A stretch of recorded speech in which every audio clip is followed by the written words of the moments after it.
নমস্কার বন্ধুরা, সাথে আছি আমি কপিল।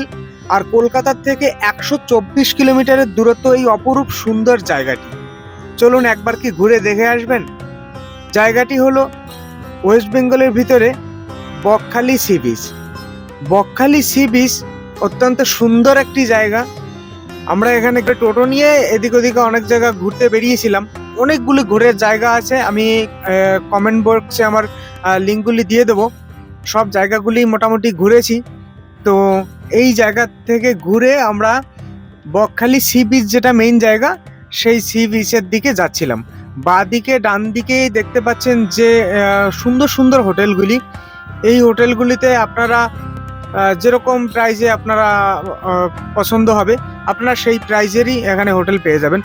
ভীষণ সুন্দর জায়গা, ছুটির দিনে একদম মন ভরে যাওয়ার মতন একটা জায়গা, যে ছুটির দিনে আপনারা ঘুরতে গেলে ভীষণ মজা পাবেন।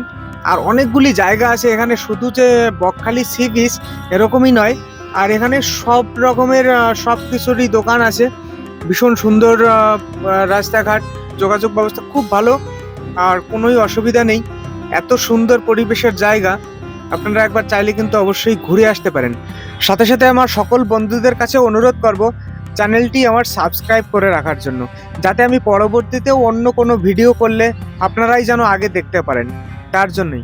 আর ভিডিওগুলো কেমন হচ্ছে সেটা কিন্তু অবশ্যই আমাকে কমেন্ট করে জানাবেন। আর জায়গাগুলি কেমন সেগুলোও নিশ্চয়ই আমাকে জানাবেন। আপনারা যদি কেউ এখানে এসে থাকেন বা দূরের থেকে কেউ দেখছেন, সবাই আমাকে জানাবেন এখানে কমেন্ট করে যে আপনারা এখানে ঘুরতে এসে নতুন কিছু দেখেছেন কিনা, বা এখানটায় কেমন লাগছে সেগুলো অবশ্যই কিন্তু আপনারা জানাবেন। আর যারা আমার এই ভিডিওটা দেখে আপনাদের কতটা ভালো লাগছে, আপনারা নিশ্চয়ই লাইক কমেন্টের মধ্যে আমাকে সেটা জানাবেন। তো অসংখ্য ধন্যবাদ এতক্ষণ আমার সাথে থাকার জন্য।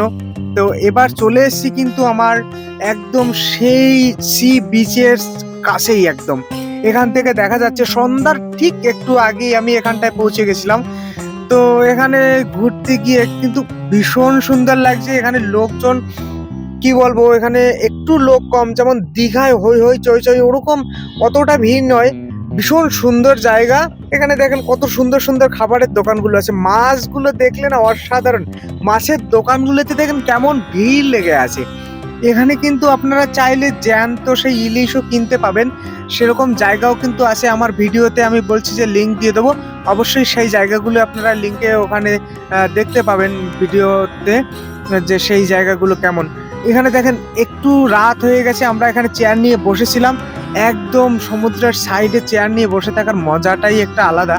এখানে কিন্তু সমুদ্রের উপরে কিন্তু অনেক দোকান আছে। এখানে আপনার পছন্দের দেখেন, আপনার বাড়ির সবার জন্যই কিছু না কিছু এখানে হাতে করে আপনি নিয়েই যেতে পারবেন। ভীষণ সুন্দর দোকানগুলি, এত সুন্দর সাজানো। সে দোকানগুলি দেখে দেখে চলে আসলাম আমার হোটেলে। আমি এই হোটেলেই ছিলাম। তো হোটেলটা কিন্তু ভীষণ সুন্দর লাগছে বাইরের থেকে।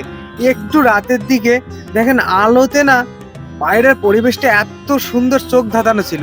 ভিতরটাও কিন্তু যথেষ্ট সুন্দর এবং পরিষ্কার ছিল। খাওয়া দাওয়া এই হোটেলের মোটামুটি ভালো, খারাপ নয়। সবার তো আর সব খাবার সবার পছন্দ হয় না। আর হোটেলের রুমগুলো আমি বলবো নিশ্চয়ই এখানে পরিষ্কার পরিচ্ছন্ন আছে। উপর থেকে আমার রুমের সামনের ভিউটা কিন্তু খুব ভালোই লাগছে দেখে, অনেকেরই পছন্দ হবে। যারা অবশ্য 5 স্টার ক্যাটাগরি হোটেলে থাকছেন তাদের হয়তো একটু অসুবিধা হতে পারে, কিন্তু আশা করি আমি বলবো যে আপনাদের কারো খারাপ লাগবে না। দেখতে দেখতে আমাদের বাড়ি যাওয়ার পালা এবার। তো বাড়ি ফেরার পথে, এটা ডায়মন্ড হারবারের রোড। ডায়মন্ড হারবার রোড থেকে যখন ফিরছিলাম তখন বাঁ দিকে সেই সমুদ্র, এটা কিন্তু গঙ্গা। সেই গঙ্গার যে শুরু, এখান থেকে গঙ্গা শুরু, সেই দক্ষিণেশ্বরের থেকে এই গঙ্গাই চলে গেছে। বাঁ দিকের কিন্তু সুন্দর ভিউটা ছিল। আর রাস্তাটা যেরকম বলছি যে রাস্তাটা সত্যি সুন্দর, যোগাযোগ ব্যবস্থাটা খুব ভালো এখানের। এখনকারের মতন এতটুকুই শেষ করছি এখানে, আজ আর নয়। দেখা হবে নিশ্চয়ই আবার অন্য কোনো ভিডিওতে। ততক্ষণে বাই বাই, টাটা, সকলে ভালো থাকবেন।